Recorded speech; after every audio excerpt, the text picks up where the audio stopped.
Bu qadını tanıyıram deyəsən. İlk dəfə güzgüdə gördüm. Baxışıyla tanışam.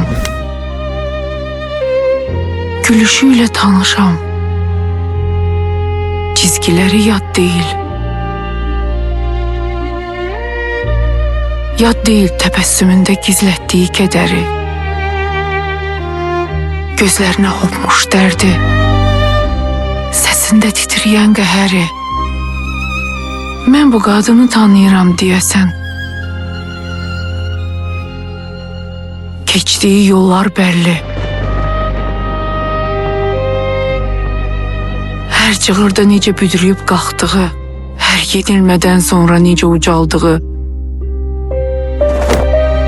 Sən qadınsan, bacarmazsan dediklərində gülümsüyüb bütün olmazlardan necə güc aldığı bəlli.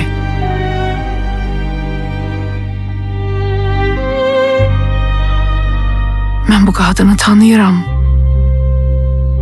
Ən dərin yaralarda belə onun üçün həyat davam edir. Ən gözəl təsəlli.